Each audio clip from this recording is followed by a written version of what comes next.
രാധേ കൃഷ്ണ നാരായണീയം ദശകം 96 ഭഗവത് വിഭൂതയഃ ജ്ഞാനകർമ്മ ഭക്തിയോഗഃ ച ത്വം ഹി ബ്രഹ്മൈവ സാക്ഷാത് പരമുരുമഹിമൻ അക്ഷരാണാമകാരഃ താരോ മന്ത്രേഷു രാജ്ഞാം മനുരസി മുനിഷു ത്വം ഭൃഗുർനാരദോപി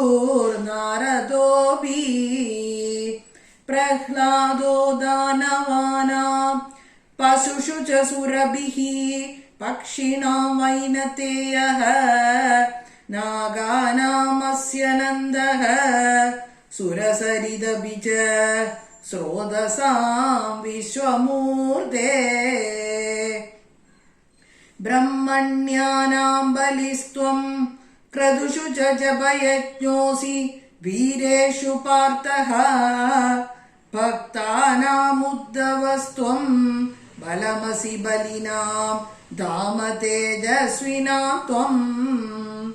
നാസ്ത്യന്തസ്ത്വദ്വിഭൂതേഃ വികസദതിശയം വസ്തു സർവം ത്വമേവ ത്വം ജീവസ്ത്വം പ്രധാനം യദിഹ ഭവധൃതേ തന്ന കിഞ്ചിത് പ്രപഞ്ചേ ധർമ്മം വർണ്ണാശ്രമാണാം ശ്രുതിപദവിഹിതം ത്വത്പരത്വേന ഭക്ത്യാ കുർവന്തോന്തർവിരാഗേ വികസതി ശനകൈഃ സന്ത്യജന്തോ ലഭന്തെ സത്താസ്ഫൂർത്തിപ്രിയത്വാത്മകമഖില പദാർത്ഥേഷു ഭിന്നേഷ്വഭിന്നം നിർമൂലം വിശ്വമൂലം പരമമഹമിതി ത്വദ്വിബോധം വിശുദ്ധം ജ്ഞാനം കർമാഭിഭക്തിഃ ത്രിതയമിഹ ഭവത് പ്രാപകം തത്ര താവത് നിർവിണ്ണാനാമശേഷേ വിഷയൈഃ ഭവേത് ജ്ഞാനയോഗേധികാരഃ സക്താനാം കർമ്മയോഗഃ ത്വയി വിനിഹിതോ യേതു നാത്യന്തസക്താഃ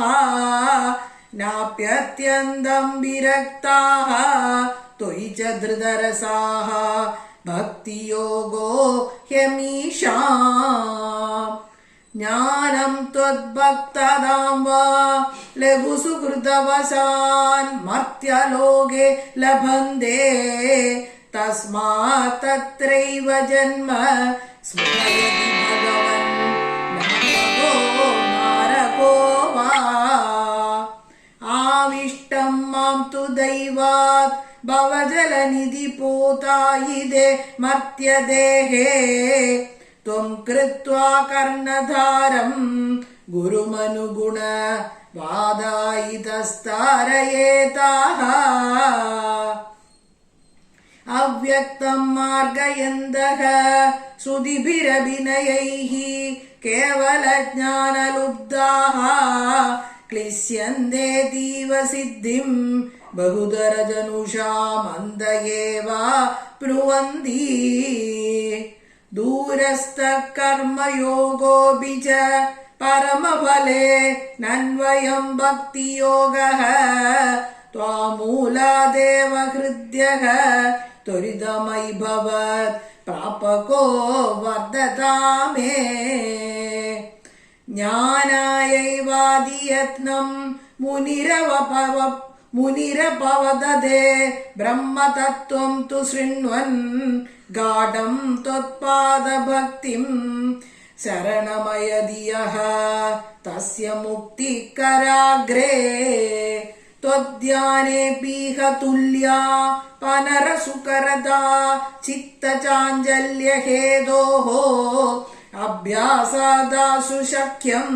തദഭിവശയിതും ത്വത്കൃപാചാരുതാഭ്യാം നിർവിണ്ണ കർമ്മമാർഗേ ഖലു വിഷമതമേ ത്വത്കദാദൗ ച ഘാടം ജാതശ്രദ്ധോऽപി കാമാനൈ ഭുവനപദേ നൈവ ശക്നോമി ഹാതും തദ്ഭൂയോ നിശ്ചയേന त्वयि निहितमनाः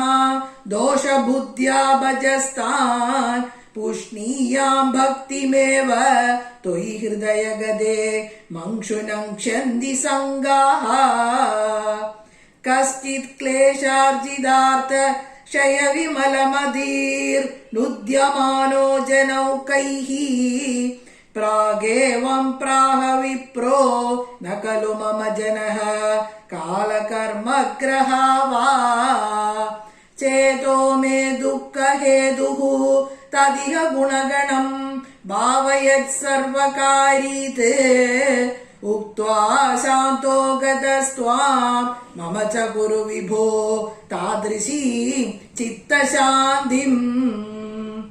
आइलप्रागुर्वशीं प्रत्यतिविवशमनाः सेवमानश्चिरं ताम् गाढं निर्विद्य भूयो युवति सुगमिदं श्रुत्रमेवेदि गायन् त्वद्भक्तिं प्राप्य पूर्ण सुगधरमजरत् तद्ददुद्धूतसङ्कम्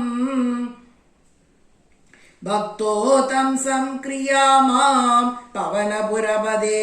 हन्त मे रुन्दिरोगान् सर्वत्र गोविन्दनाम सङ्कीर्तनं गोविन्द गोविन्द श्रीहरये नमः।